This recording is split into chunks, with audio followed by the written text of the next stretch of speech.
이제 오늘은 14장 5절에서 20절 말씀을 전하겠습니다. 여기서 이제 삼손은 이제 부모에게 끈질긴 요구를 하죠. 끈질긴 요구를 하고 결국 이제 부모를 굴복시킵니다. 그렇죠? 5절 삼손이 그 부모와 함께 딥나에 내려가서 딥나의 포도를 이른지 어린 사자가 그를 맞아 소리 지르니라. 그러니까 사실은 이제 이 삼손의 성향이 다 보여요. 완전히 온고집이죠, 온고집. 그냥 뭐 자기 원하는 걸 있으면은 폭주 열차처럼 이것저것 보지 않고 끝까지 밀어붙이는 그런 스타일이 바로 삼손이죠. 그래서 어머니 아버지는 분명히 블레셋 사람이랑 결혼하는 게 얼마나 흉악한 일인지를 알고 있었기 때문에 반대를 그렇게 했지만 끝까지 고집을 해서 그것을 이제 이뤄냅니다. 이제 그러면서 아주 그 삼손이 블레셋 여인과 결혼하게 되면서 나실인의 모든 것을 포기하고 말아요. 그 증거가 뭡니까? 포도밭으로 갑니다. 포도밭으로. 그렇죠. 여기 보니까 삼손이 그 부모와 함께 딥나에 내려가서 딥나의 포도원에 이른지 왜 그 포도원까지도 굳이 가냐 이 말이에요. 삼손이 나실인이 해야 될 제일 첫 번째 중에 하나가 포도에 대해서는 아무것도 먹지 말아야 되는데 굳이 포도원까지 포도원 근방까지 가게 되는 것이죠. 포도원 같은 데 보면은 동물들 특별히 그 당시에는 여우 같은 애들이 굴을 파고 많이 살아요. 여우 같은 애 굴을 파고 많이 살 때 이런 것들을 잡아먹으려고 사자가 내려온 것 같고 그 다음에 포도밭에 있다가 갑자기 이 사자가 튀어나왔죠. 사자가 그를 맞아 소리를 지르니라. 6절 말씀에 삼손이 여호와의 신에게 크게 감동되어 손에 아무것도 없어도 그 사자를 염소 새끼를 찢은같이 찢었으나 그는 그 행한 일을 부모에게 고하지 아니하였고 이 6절 말씀에서 힘센 삼손이 제일 먼저 등장한 거예요. 첫 번째로 등장한 게 바로 6절입니다. 힘센 삼손. 그러니까 대체적으로 어떻게 느낄 수 있냐 그러면 그 이전까지는 삼손 자신도 이렇게 힘이 센지를 몰랐어요. 힘이 센지를 몰랐는데 하나님의 신이 삼손에게 임하자 갑자기 힘이 세진 거죠. 자, 이것은 이제 뭐랑 똑같냐 그러면 모세가 이스라엘 사람들을 구원하기 전에 그에게 능력이 있다는 것을 보여주잖아요. 하나님께서. 지팡이를 던지니까 뱀이 되고 손을 몸에 넣으니까 문둥병이 됐다가 다시 좋아졌다가 이런 하나님이 너와 함께 하심에 대한 확고한 증거를 보여주고 있는 것이죠. 이것처럼 하나님은 삼손에게 확고한 그 능력이 있다는 것을 보여주는 것이죠. 보여주는 것입니다. 그러니까 예수님이 그러니까 삼손이 평상시에 힘이 천하장사했다는 것보다는 느낌 자체상 좀 터프하고 힘이 있는 것은 그러겠죠. 그러나 사자를 죽인다. 여러분들이 사자를 안 봐서 그럴 수 있겠구나 라고 생각하는데 사자는 세로간에 개 한 마리가 쫓아가도 여러분 땅에 주저앉고 말아요. 개 한 마리가 쫓아가도 그냥 이게 공포구나 그렇게 느낄 거예요. 사자는 이렇게 쓰잖아요. 쓰면은 머리가 이 천장까지 납니다. 이 천장까지. 직접 안 봐서 몰라요. 저는 직접 만져봤어요. 이렇게 살아있는 사자를. 호랑이였나? 호랑이였지. 착각이, 아르헨티나 가서 뭔가를 만졌는데 호랑이나 사자였나를, 지금 착각이 사자 같은 느낌이 드네요. 사자 같은데. 왜 여러분, 이렇게 사자나 호랑이, 이게, 부들부들 할 것 같죠? 그것이요. 그게 꼭 수세미 같아요. 만져보면. 수세미 같이 아주 이렇게 만져보면 손가락이 아플 정도입니다. 그 털이. 그게 보통 무서운 게 아니라 머리가 이만해요. 머리가. 사자 머리는. 가까이서. 아르헨티나에 가면 그런 동물원이 있는데 들어가서 만져볼 수 있는 동물원이 있어요. 그리고 그 사자 옆에 강아지도 한 마리 있어요. 근데 강아지가 왈왈 짖으면 사자가 저리 가요. 그런 데 있는데 왜 그러냐고 물어보니까 어릴 때부터 그 사자 새끼 있잖아요. 태어나자마자부터 그 개 어미랑 같이 키운대요. 그럼 사자는 그 개가 엄마처럼 생각을 하는 거예요. 그래가지고 등치는 개보다 10배는 더 큰데도 개가 꼴 그러면은 새끼니까 저리 가고 그래가지고 참 신기했어요. 이 사자가 있는데 개가 태평하게 잠을 자고 있어요. 아이고 세상에 이 사자가 거듭났나? 왜 이러지? 뭐 그러는데 물어보니까 어릴 때부터 같이 재우면은 그런 날. 그러니까 사자는 그러더라고 조련사가 몸만 사자지 이 생각 자체는 개래요. 개. 그렇기 때문에 우리가 가가지고 머리를 쓰다듬어도 가만히 있는 거예요. 그러니까 이제 관광객들은 들어가가지고 머리 한 번씩 쓰다듬고 돈 내고 나오고 이러는데요. 그때 제가 사자를 직접 보니까 정말 송아지보다 훨씬 큽니다. 송아지보다. 소만하다는 거예요. 소. 근데 이 앞발이 이렇게 두꺼워요. 이 앞발이. 어마어마합니다. 가까이서 보면은 이론적으로는 아무리 안 문다 그래요. 안 문다 걱정하지 말래요. 그런데 엄청 경직됩니다. 들어가게 되면. 그리고 그 사자를 이렇게 찢어 죽인다. 이건요 정말 무슨 포크레인 같은 힘을 갖고 있다. 그렇게 느껴지는 거예요. 이 포크레인처럼 힘이 있어야 사자를 죽이지 엄청나요, 여러분. 그러니까 아무리 삼손이 평상시에 힘이 세도 이 힘은 초자연적인 능력의 힘인 것이지 그냥 힘이 센 게 아닌 거예요. 그냥 힘적으로 센 게 아니라 초자연적인 능력이 지금 하나님에게 그에게 임하였다라는 뜻이에요. 이게. 자, 그 다음에 또 보겠습니다. 다음에 여러분들이 못 믿을 것 같으니까 제가 동영상을 제가 사자 이렇게 만지고 있는 동영상을 한번 올려드리죠. 제가 이렇게 그때 제 얼굴 표정을 좀 보란 말이에요. 이렇게 쓰다듬을 때 뭐 정말 무서웠어요. 자, 그럴 때 삼손이 6절에 염소 새끼를 찢은같이 찢었으나 그는 그 행한 일을 부모에게 고하지 않아요. 부모에게 고할 수 없죠. 일이 어디서 이루어졌습니까? 포도밭에서 이루어졌고 그 다음에 나시린의 두 번째 직무가 뭡니까? 시체를 만지면 안 돼요. 근데 죽인 거죠. 죽이면 시체를 만진 거죠. 그러니까 온통 나시린의 직무를 다 어기니까 당연히 부모한테 말 못하죠. 7절에 그가 내려가서 그 여자와 말하며 그를 기뻐하였더라. 8절에 얼마 후에 삼손이 그 여자를 취하려고 다시 가더니 돌이켜 그 사자의 죽음을 본즉 사자의 몸에 벌떼와 꿀이 있는지라. 얼마 후에 삼손이 그 여자를 취하려고 다시 간 거예요. 그러니까 결혼하기 전에 왔다 갔다 한 것이죠. 그러니까 지금 6절에 부모를 데려가는 것은 어떤 것이냐 그러면은 결혼식이 아니라 아마 약혼식 정도 될 것이다. 6절은요. 그래서 결혼을 하지 않았으니까 또 7절에 8절에 얼마 후에 삼손이 그 여자를 취하려고 다시 가더니 돌이켜 그 사자의 죽음을. 이제 여기서 이제 결혼하려고 또 내려갔다 이 말이죠. 그런데 가다가 보니까 이제 그 사자가 있는 곳을 한번 보고 싶은 거죠.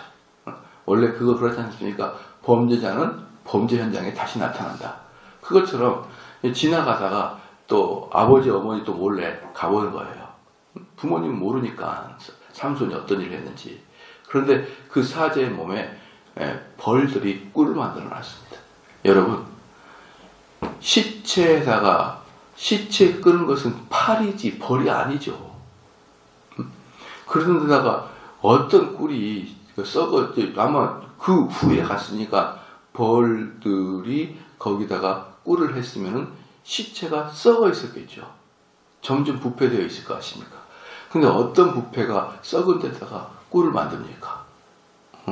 보통 뭡니까? 벌들 중에는요, 바위에다가 꿀을 만드는 애도 있어요.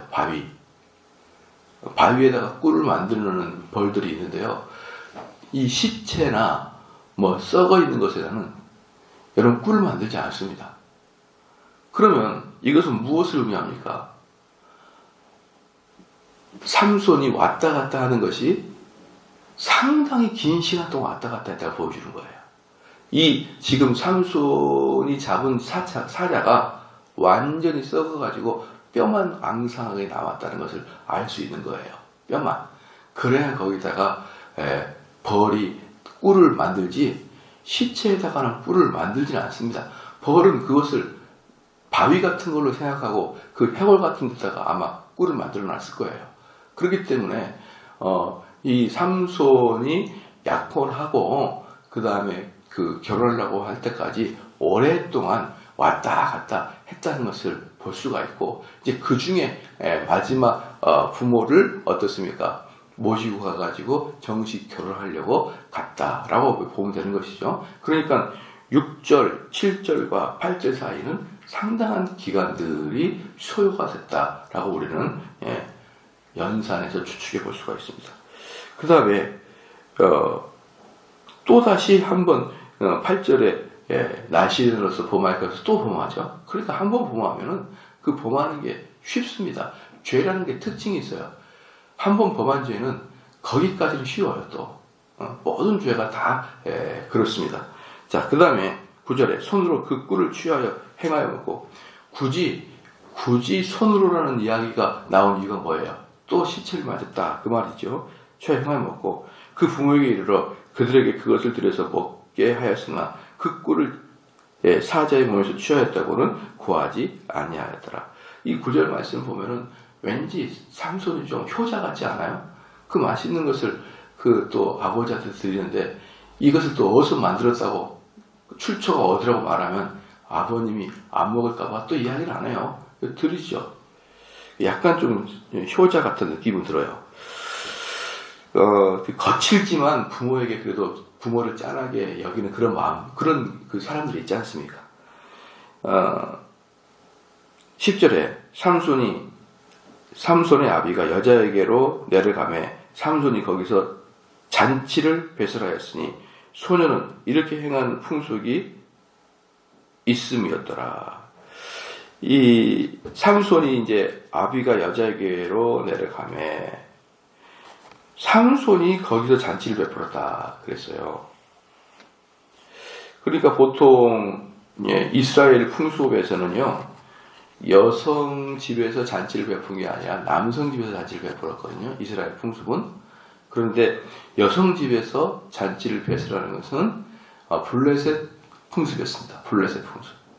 그러니까 여기서 삼손은 어떻습니까? 삼손이 원래 그 마음에 4절 제가 읽어볼게요. 4절. 이때 블레셋 사람이 이스라엘 관할한 거로 삼손이 틈을 타서 블레셋 사람을 치려함이었으나 그 부모는 이 일을 여호와께로부터 나온 것인 줄을 알지 못하여서 이렇게 했잖아요. 그러니까 삼손은 이미 마음속에 어때요? 블레셋 사람을 치려고 마음먹었어요. 치려고 마음먹고 이 딥나라는 여인과 함께 결혼하게 되면서 그것을 블레셋 사람들의 공격을 빌미로 삼으려고 했었습니다. 그런데 그렇게 하기 위해서 블레셋 사람들의 풍습을 그대로 이렇게 따라가면서 이제 그들의 뭡니까? 호감을 사는 거죠. 호감을. 블레셋 사람들의 풍습을 그대로 따르면서. 뭐 그러지 않습니까? 우리도 외국인이 와가지고 처음에 와가지고 어루스카 말로 안녕하세요 한마디 막 좋아하잖아요. 그거 하나만으로 좋아하는데 그 이스라엘 사람들, 고집센 이스라엘 사람들이 자기들의 풍습을 버리고 블레셋 사람의 풍습을 따르니까 당연히 사람들이 삼손에게 호감을 표합니다.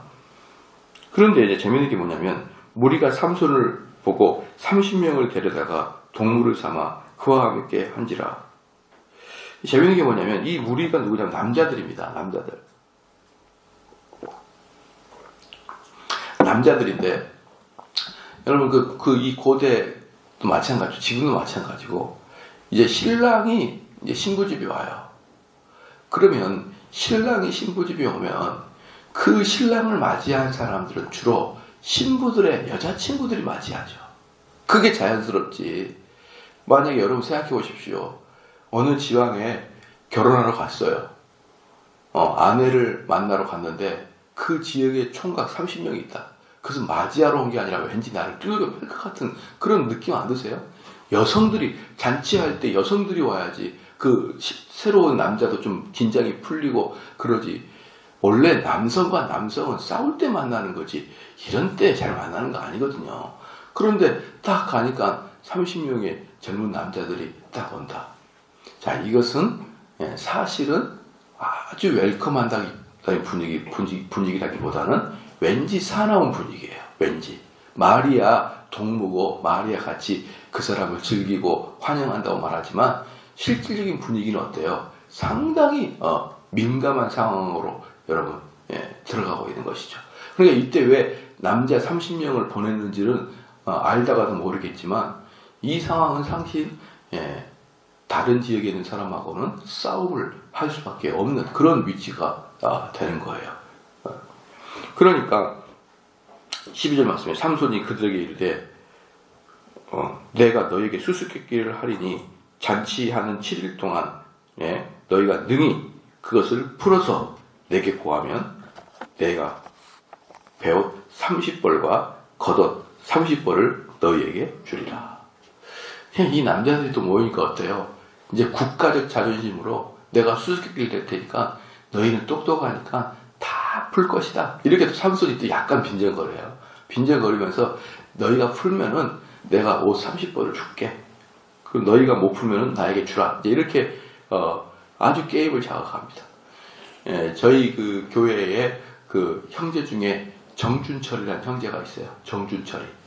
그 형제는 정말 게임에 있어서는 피도 눈물도 없는 그런 인종이죠. 그래가지고 이 정준철이라는 형제는 뭐 어릴 때부터 무슨 게임을 하든지 오목을 하든지 고수독을 치든지 무슨 게임을 하든지 아주 억척스럽게 이깁니다. 무슨 게임이든 지는 걸 싫어해요. 그래서 그 친구랑 같이 하게 되면 게임을 즐기는 게 아니라 아주 기분이 상해져요. 기분이 아주 재미가 없어집니다. 그런데 이번에 그 독일서 온 그 요아킴이라는 애가 비슷해요. 성향이. 이 게임에 있어서만큼은 질 수가 없어요.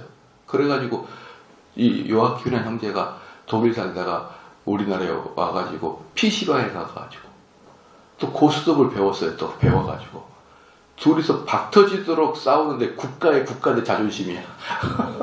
국가의 자존심이야. 또 배승주 군과 80이었는데 또 둘 다 국가의 자존심이 해가지고 끝까지 하다가 무승부가 됐어요. 이것처럼 지금 여기 있는 사람도 남자와 남자들은 친해질 수 있는데 또 경쟁이 붙으면 어때요? 정말 이제 자존심 싸움이고 그게 국가가 다르면 더 자존심이 세지는 거죠. 국가가 다르면. 그런데다가 지금 여기서 블레셋이 이스라엘을 지배하고 있는데 저기 이스라엘 촌동네에서 오는 등치 큰 놈이 니네들은 뭐 머리가 똑똑하니까 내가 수수께끼를 내면은 잘 맞히겠지 이렇게 은근히 시비를 거니까 이 30명들이 열받은 것입니다. 사실 은근히 열받은 거예요. 겉으로는 표현 안 하지만. 그리고 이 당시에는 잔치를 배설하는 자들이 그 흥을 돋구기 위해서 수수께끼를 내고 상품을 거는 게 일반적인 풍습이었어요. 얼마나 좋습니까? 야, 내가 이런 수수께끼를 낼 테니까 너희 맞힌 사람에게 상품을 줄게. 기간은 결혼식 일주일 기간 동안이야. 그럼 얼마나 재밌어요. 흥겹죠. 가만히 있어도 되는데 그걸 맞히면 상품까지 주고 더욱이 옷을 준다는데. 이 당시에는 옷이 어떤 것인지 말씀드렸죠. 옷은 너무나 중요한 것이고 너무 비싼 거예요. 그렇기 때문에 사람들은 옷을 많이 가질 수가 없어요. 제자들에게 옷 2벌도 갖지 말라. 그러니까 어떤 목사는 양복 한 번만 입어요. 그 나중에 알고 보니까 양복이 똑같은 게 한 10벌이었어요. 나중에 알고 보니까. 근데 그분은 어쨌든 그 말씀을 근거해서 양복 한 벌만 입었었거든요. 근데 양복 한 벌만 입어라 이 뜻이 아니고 옷이 엄청 비쌌기 때문에요. 그건 너무나 지나치게 도를 밝히지 마라 그 뜻이에요. 그 당시에는 일반인들이 옷 2벌이 없어요. 맨날 한 벌이에요. 그러니까 그들에게 옷을 담보로 잡지 말라고 하는 것은 그들에게는 옷은 생명과 같거든요. 지금 뭐 여러분들이 저 돈 빌려주고 옷 담보로 잡으면은 옷 가져가나 안 할 거야. 그럴 수 있어요. 여러분 세탁소에 가면 옷 찾아가지 않는 사람이 엄청 많습니다. 옷 찾아가지 않는 사람이 엄청 많아요. 왜? 수많은 사람은 자기 옷을 맡기고 잊어버려요. 어디다가 맡겨놨는지도 몰라. 그래가지고 세탁소마다 지금의 옷과 그 당시의 옷은 전혀 차원이 다릅니다. 근데 삼손이 옷 30벌을 하는 것은 우리로 말하면은 자동차 30대를 건 거랑 똑같아요.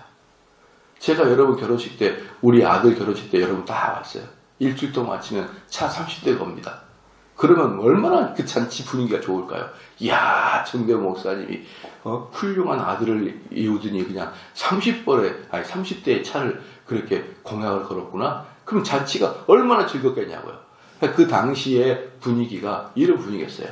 그런데 이 삼손이 어떻습니까? 슬그머니 민족적 자존심을 건들면서 차 30대를 탁 제공하듯이 풀어봐라. 내가 30대를 새끼 이렇게 큰 소리를 치니까 13절에 그러나 그것을 능히 내게 고하지 못하면 너희가 내게 배워 30벌과 겉옷 30벌을 줄지니라. 그들이 이르되 너는 수수께끼를 하여 우리로 듣게 하라. 이게 벌써 분위기가 어때요? 조금 이제 자존심 싸움으로 들어가고 있죠. 그러니까 이게 지금 뭡니까? 지금 삼손이 시비를 은근히 건 거예요. 시비를 은근히 겁니다. 여러분 요즘에 그 미국과 중국의 무역 싸움이 있죠. 우리는 이 무역 싸움에 어쨌든 덩어리는 터지게 될 겁니다. 덩어리는 터지게 돼 있어요. 우리는 분명히 결과적으로 미국을 선택할 수밖에 없는 우리 민족이잖아요. 그러면은 옛날에 사우드하고는 비교도 안 될 엄청나게 터질 것 분명합니다. 그런데 중국이 미국한테 납작 엎드리도록 하는 것이 목표인데, 근데 희한하게 못 엎드려요. 왜 그런 줄 아십니까? 엎드리면은 문제가 해결돼. 근데 희한하게 못 엎드립니다. 왜냐하면 트럼프가 시진핑이 자존심을 슬슬 건드리면서 하거든요. 그냥 제가 가만히 보면은 이 미국 대통령이 중국 그 시주석이 무릎을 굽히지 못하도록 분위기를 만들어가면서 굽혀 그러는 거예요. 그러니까 시진핑이 자체가 굽히고 싶어도 굽혔다가는 그 자존심 센 중국의 민족적 자존심이 건드려지기 때문에 시진핑이는 무릎 꿇고 살려주세요 하고 싶어도 그렇게 못하게 밀고 가서 미국은 중국을 완전히 끝장내려고 마음먹는 것 같아요. 하나님이 그런 눈빛을 제게 줬어요. 어떤 특별한 건 아니고 자꾸 보니까 그런 것 같아요. 이미 시진핑이 무릎을 굽혔어야 돼요. 근데 못 굽혀.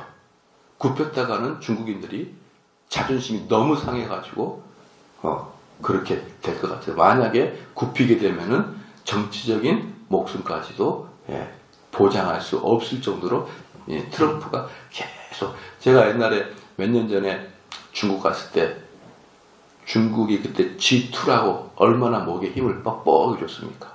그래서 사람들은 미국은 지는 애고 중국은 뜨는 애다 그래가지고 2020년에 아니 2030년 지나가게 되면 외롭게 미국과 중국이 크로스 돼가지고 중국이 1등 국가가 된 것은 자명하다 그랬었거든요. 그때 사람들 정말 세상 물정 모르고 그렇게 얘기했죠. 제가 중국 가보니까 절대로 G2가 아니라 이거 개발도상 국가고요. 몇몇 도시만 그렇게 휘황찬란하는 것이고, 그런데 그때도 중국인들은 이미 자기들이 전 세계 1등이나 되는 것이냐 머리에 힘을 뻑뻑이 주고 시진핑을 시황제라 그래. 시진핑을 시황제라 그래. 왜 그러냐 그러면 이렇게 그 아편전쟁 이후에 그 아편전쟁 전까지는 어떻습니까? 중국이 세상의 중심이라 중화사상이 있었잖아요. 그런 자부심을 시황제 때 다시 드러내준 거예요. 전 국민들의 자부심을 시황제 때 시진핑이가 탁 들어준 거예요. 그렇게 기분 좋다가 어때요? 아이고 알고 보니까 우리가 이거 미국 형님한테는 되지도 않는구나 라고 깨닫게 됐잖아요. 그럼 높이 올라간 만큼 어떻습니까? 떨어지는 것이 아프죠. 그러니까 사실 그때 제가 중국 가봤을 때 시진핑이가 미국한테 무릎을 철썩 굽히는 것은 어렵다. 사실은. 그래서 제가 봤을 때 그 미국이라는 나라가 아주 그 영특한 나라입니다. 뭐냐 그러면 이라크의 후세인을 죽이려고 제거하려고 미국이 마음먹었죠. 그럴 때 후세인한테 제안을 합니다. 너가 이렇게 받아들이면 내가 이라크를 치지 않겠다. 너를 살려주겠다. 이렇게 제안하는데 도저히 받아들일 수 없는 것을 제안을 해요. 그때 이라크 그 후세인의 제안이 뭐냐면 전군의 무장해제입니다. 여러분 우리나라 60만 군대 다 무장해제 시켜라. 미국이 많이 그러웠대요. 하고 싶어도 못하죠. 그래놓고 미국이 못했지 기다려봐. 이러면서 스모하면서 이제 본때를 보여주고 있다. 그리고 죽입니다. 그러니까 미국은 항상 이렇게 그 너무나 극단적인 것을 몰고 가가지고 그 사람에게 그 뭡니까 기회를 주는 척하면서 결국 너가 거절한 거야. 이렇게 하면서 때리듯이 이 삼손이 똑같은 거예요. 이들의 자존심을 살살살 긁어가지고 어떻습니까? 절대로 뒤로 못 빠지게 뭐라고 합니까? 너희는 블레셋이고 너희는 선진국이고 거기다 너희는 30명이니까 내가 내는 수수께끼 정도는 너희들이 맞춰내겠지. 이제 이런 식으로 툭 던지니까 이 30명 사람들이 열받은 거. 내봐. 그렇게 한번 해보자. 삼손 너가 제공하는 것처럼 한번 내가 해볼게. 이렇게 하면서 덥석 물어든 겁니다. 덥석 물어든 거예요. 그러니까 14절에 삼손이 그들에게 이르되 먹는 자에게서 먹는 것이 나오고 강한 자에게서 단 것이 나왔느니라. 그들이 3일이 되도록 수수께끼를 풀지 못했다. 여러분 이것은 철저히 삼손이 경험한 것이지 누가 머리를 써가지고 알 수 있는 게 아니잖아요. 자기 경험을 툭 이야기해놓고 풀어봐라 이제 이렇게 이야기를 하니까 이 사람들이 계속 고민했는데 3일이 지나도 도대체 맞출 수가 없으니까 우린 이 내용이 뭔지 알잖아요. 이 사자에게서 꿀이 나왔다. 그럼 이걸 누가 알겠습니까? 이걸 누가 알아요? 사자에게서 꿀이 나왔다는 걸 누가 압니까? 그러니까 15절에 제7일이 이르러 그들이 삼손의 아내에게 이르되 너는 네 남편을 꾀하여 그 수수께끼를 우리에게 알리게 하라. 그렇지 아니하면 너와 내 아비의 집을 불사르리라. 너희가 우리의 소유를 취하고자 하여 우리를 청하였느냐? 그렇지 아니하냐. 그러니까 이제 나머지 30명의 그 지역에는 아마 제 생각에는 그 이 여인의 여자의 다 친인척일 거예요. 그렇지 않겠습니까? 결혼식 때 뭡니까? 그 신부를 보러 오는 그 신랑을 맞이하는 남자들이었잖아요. 맞이하는 남자들. 그러니까 또 그 동네는 또 뭡니까? 시족 공동체니까 다 친인척일 겁니다. 그러니까 그 여인에게 와가지고 그 남자들의 부모니 삼촌이니 막 어른들 이런 사람들이 다 와가지고 이게 지금 말이 되는 소리냐 이 말이지 이게. 저 힘센 저거 털 저 삼손 저거 저거 하나 와가지고 우리 블레셋을 이렇게 못 잡아먹어서 저렇게 하고 이렇게 불명예를 하고 말이야. 너 결혼하더라도 너를 가만 안 놔둘 거야. 이런 식으로 얘기를 했던 것 같아요. 꼭 그 30명 젊은이들이 쫓아가서 협박했다기보다는 그 30명과 및 그들의 부모나 친인척들이 돌아가면서 여인을 계속 압박하니까 여인이 못 견디고 삼손한테 가가지고 알려달라 이제 이렇게 얘기했어요. 재밌는 게 뭐냐면요. 재밌는 게 14절 맨 마지막에 며칠 동안 수수께끼를 풀지 못했죠. 시작. 3일 동안 수수께끼를 풀지 못했죠. 그런데 15절에 제7일에 이르러. 여러분 요즘 뭔가 이상하지 않으세요? 3일 동안 수수께끼를 풀지 못해서 안달복달했던 사람이에요. 안달복달. 근데 3일이 지나고 나흘, 닷새, 엿새 그리고 제7일 나흘 동안을 참고 견뎠다? 응? 그 사람들이 3일 동안 열심히 알려고 노력했는데 도저히 알지 못했는데 그 나흘 동안 참고 견뎠다. 그 다음에 좀 이따 해석하고 16절에 삼손의 아내가 그 앞에서 울며 가로되 당신이 나를 미워할 뿐이요 사랑치 아니하는도다. 우리 민족에게 수수께끼를 말하고 그 뜻을 내게 풀어 이르지 아니하도다. 삼손이 그에게 대답하되 보라 내가 그것을 나의 부모에게도 풀어 고하지 아니하였거든 어찌 그에게 풀어 이르리요 하였느냐. 그대에게. 그러니까 삼손에게 이제 아내가 그 다음날부터 와가지고 아이고 그냥 당신이 나를 사랑하지 않으니까 그 비밀을 나에게 이야기하지 않지 이러니까 삼손이 우리 부모한테도 이야기 안 했다. 그리고 이제 그런 그 내용이에요. 그 다음에 17절 7일 잔치할 동안에 그 아내가 앞에서 울며 여기 7이 나와. 한번 잘 보십시오. 15절에 제7일에 이르러 삼손의 아내에게 이르되 그들이 삼손에게 며칠이 왔죠? 제7일에 왔죠. 그리고 그 제7일이 와가지고 그때 삼손에 그냥 와가지고 울며 불며 당신이 나를 사랑하지 않으니까 나한테 비밀이지. 그 할 동안 17절에 제7일 잔치할 동안에 그 아내가 앞에서 울며. 무슨 말입니까? 제7일까지, 이게 무슨 말이냐면 제7일까지 7일 동안에 계속 울었다는 거예요. 계속. 잔치 마지막 날까지 삼손 앞에서 그냥 울며 불며 당신이 나를 사랑하지 않으니까 비밀이지, 나 못 믿어, 자기 나 못 믿어, 뭐 이러면서 7일 동안 했는데 7일이 왔는데 7일 동안 그런 말이 됩니까? 그게 말이 안 되죠. 그게 말이 안 됩니다. 그래서 여기가 이제 이것도 남의 구절인데요. 이게 뭐냐 그러면 15절에 제7일에 이르러를 주로 4일로 봅니다. 4일을 성경 원어가 틀리게 적었다라고 평가하는 거예요. 왜 그러냐 그러면 그 4일이라는 단어, 7일이라는 단어가 쉐비아예요. 쉐비아인데 나흘이 레비아예요. 쉐비아 레비아는요, 단어가 거의 똑같습니다. 우리로 말하면 시옷과 리을인데 차이가 있는데 히브리 말에는 점으로 표현하잖아요.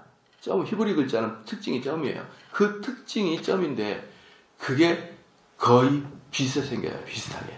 그래서 성경학자들은 이것이 원래 원어는 나흘째인데 이걸 뭡니까? 그 뒤에 뭡니까? 그 서기관들이 받아 쓰다가 7일로 바꿔서 쓸 거라고 추측을 해요. 그런데 성경에 뭐가 있냐면요. 여러분, 성경이 얼마나 이스라엘 사람들이 성경을 보존하냐 그러면 그런 습성이 있기 때문에 하나님이 이스라엘에게 성경을 맡긴 거예요. 만약에 1.1획도 변하지 마라 이런 말 있잖아요. 1.1획도 변하지 마라. 그것은 성경 한 글자도 틀리지 말라는 게 아니라 히브리 말의 특징이 점 하나만 변하면 단어가 바뀌어버려요. 히브리 말의 특징. 히브리 말은 점으로 의지를 표현하니까. 그런데 만약에 여러분들이 주기도문을 잘 알아요. 하늘에 계신 우리 아버지요 라고 봅니다. 하늘에 계신 우리 아버지 나오는데 딱 보니까 하자에서 아자가 조이 먹어가지고 히자로 변했어요. 히자. 하늘에 계신 우리 아버지요. 그 우리 민족 어때요? 내가 하자로 바꿔요. 이건 하자야. 그래서 하늘에 계신, 그렇게 하지 않습니까? 우리는 보통? 우리는 머리가 좋으니까 히자를 하자로 바꿔요. 근데 이스라엘 사람들은 히자로 써. 그리고 옆에서 가로치고 하자로 생각되나 조미 먹어서 아자가 없다 이렇게 표현하고 히자로 씁니다. 그러니까 그대로 이어 쓰는 것이 히브리 사람들 서기관들의 특징입니다. 그럼에도 불구하고 인간이 하는 거잖아요. 인간이 하기 때문에 여기 7일하고 나흘쯤 요점 하나가 약간 크고 약간 작아요. 그것을 나흘을 7일로 했을 것이다 라고 성경학자들은 생각합니다. 그러나 그걸 어때요? 7일로 계속 쓰는 거예요. 7일로. 우리나라 사람이었으면 나흘로 썼을 겁니다. 근데 히브리 사람들은 7일로 써요. 7일로. 그러면서 그들의 원전에는 옆에다 뭐라고 쓴다고요? 나흘이지만 7일로 표기되어 있다. 이렇게 표현을 해놓는 것이죠. 그러니까 이 15절이 제7일이에요. 이건 뭐 구원론과는 관계는 없기 때문에 이게 틀리다고 해서 뭐 큰 문제는 아닌 거예요. 정동수 목사라고 킹 제임스 버전이 좋다고 말하는 사람은 개혁 개정판에 800군데의 오류가 있다. 그런데 성경에는 오류가 있을 수 있어요, 여러분. 번역서에는. 왜? 성경에 오류가 없다는 것은 원전을 이야기하니까. 번역하다 보면 오류가 있을 수 있잖아요. 그렇지 않습니까? 예컨대 그 당시에는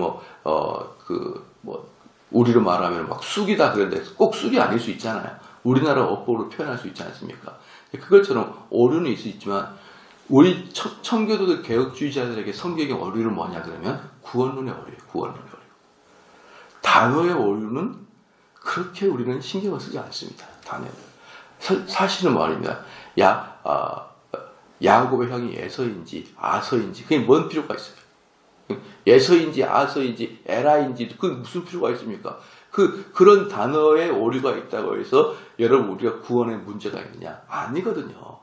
그런데 무슨 놈의 이 단어가 바뀌고 어쩌고 그렇게 하면서 개혁 개정은 안 좋으니 저는 차라리 구원론이나 열심히 공부해라 그렇게 말을 하고 싶어요. 구원론이라. 그냥 그 단어 하나, 문장 하나 틀린 거 가지고 발견해가지고 뭔가 큰 걸 발견한 것처럼 그러는데 정말 속으로 꼴불견이다. 막 이런 생각이 많이 든 것이죠. 여기서도 보면은 제7일이 아니라 나흘째가 훨씬 타당한 생각이에요.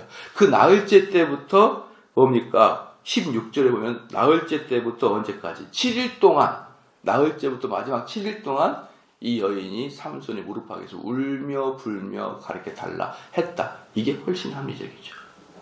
그렇죠? 뭐 그렇다고 해서 목사님 무슨 성경을 변형시킵니까? 뭐 그렇게까지 생각할 필요가 없어요. 이건 충분히 합리적인 생각이니까. 그렇죠? 그래서 제 17절에 7일 잔치할 동안에 그 아내가 앞에서 울며 강박함을 인하여 제7일에는 봐봐. 제7일에는 이렇게 얘기했죠. 제7일에는 일곱째 날에는 이렇게 얘기한 거예요. 너무나 삼손이 그 아내한테 푸시를 당했던지 제7일에는 이렇게 말하는데 근데 15절 제7일 이게 말이 됩니까? 이게 벌써 말이 안 되는 것이죠. 그래서 여러분들 어디 가가지고 아이고 이거 7일이 제 나흘이랍니다. 그러면 이상하게 평가받으니까 아무 말도 하지 말고 그냥 지나가. 여러분도 이것이 이상하다고 아무도 생각 안 했죠. 지금까지 아무도 생각 안 했는데 야 내가 새로운 걸 깨달았다. 이걸 깨달은 게 아니에요. 이런 것을 깨달았다라고 표현하는 게 아니다. 그렇기 때문에 굳이 이걸 가지고 와서 막 싸우면서 우리 목사님 그랬는데 뭐 그래가지고 또 싸우지 말고요. 강박함을 인하여 제7일은 그 아내에게 수수께끼를 풀어 그의 이름에 그 아내가 그것을 그 민족에게 보였더라. 7일째 될 때 결국 삼손이 마지막에 두 손 두 발 다 들었어요. 그랬더니 제7일에 해가 지기 전에 18절에 제7일 해가 지기 전에 성읍 사람들이 삼손에게 이르되 무엇이 꿀보다 달겠으며 무엇이 사자보다 강하겠느냐 한지라 삼손이 그들에게 대답하되 너희가 내 암송아지로 밭 깔지 아니하였다면 나의 수수께끼를 능히 풀지 못하였으라. 지금 무슨 말이냐? 너희들이 내 아내를 압박했지 이 말이에요. 그러지 않으면 이 수수께끼는 도저히 풀 수 없는 거다. 왜? 우리 부모도 모르고 나와 내 아내만 아는 건데 너희들이 안다는 것은 너희들이 우리 아내를 강압적으로 압박을 줬기 때문에 그랬다는 것이죠. 그리고 19절에 여호와의 신이 삼손에게 크게 임하시되 삼손이 아스글론에 내려가서 그곳 사람 30명을 쳐 죽이고 노력하여 수수께끼 푼 자들에게 옷을 주고 심히 노하여 아비 집으로 올라갔고. 여기서 이제 보면은 뭡니까? 이제 삼손이 건수를 만들어낸 겁니다. 건수를 만들었는데 그래? 너희들 맞췄어? 그럼 내가 약속했으면 옷을 줘야지. 이제 그렇게 한 거예요. 내가 약속했으니까 옷을 줘야지. 이러면서 어디로 간 겁니까? 저기 강남에 있는 자동차 대리점에 가가지고 창문을 다 깨고 자동차를 다 끌고 나오는 거예요. 다. 그럼 똑같은 거죠. 그러니까 오케이. 네, 이걸로 아주 내가 블레셋을 납작해 주겠다. 그랬습니다. 그리고 이 아스글론이 어디냐 그러면요. 단지파를 가장 괴롭혔던 지역이 아스글론이에요. 다음에 나오겠지만 그러니까 하나님은 아주 오묘하게 이스라엘 사람들 괴롭히는 그 핵심으로 딱 들어가게 해가지고 거기를 다 뒤집어버리고 그 다음에 무슨 일이 있었냐면 옷을 주고 이 수수께끼 푼 자에게 옷을 였다 가져가라 하면서 블레 사람을 쳐 죽인 것에 옷을 주고 그 다음에 뭡니까? 노하여 화가 났습니다. 아비 집으로 올라갔어요. 왜 그랬을까요? 20절에 삼손의 아내는 삼손의 친구 되었던 그 동무에게 준바가 되었더라. 그 아내를 그 장인어른이 그 30명 사람들 중에 한 명에게 줘버렸어요. 그랬더니 또 뭐가 발생합니까? 또 삼손이 칠 수 있는 기회를 꼬리에 꼬리를 물듯이 또 줘요. 그러니까 19절에서 삼손이 화가 나가지고 아스글론 사람들을 때려 죽일 수 있는 그런 대의 명분을 주더니 또 아내를 다른 사람에게 주게 되므로 또 삼손이 쳐 죽이려고 하는 대의 명분을 또 줍니다. 그러니까 하나님의 사역이 계속 꼬리에 꼬리 물고 블레셋을 아주 타격을 주려고 하는 그런 작전을 하나님이 계속 이어가고 있는 것이죠. 그러니까 하나님께서 역사하신다 그러면 누가 막아낼 수가 없는 것이죠. 기도하겠습니다.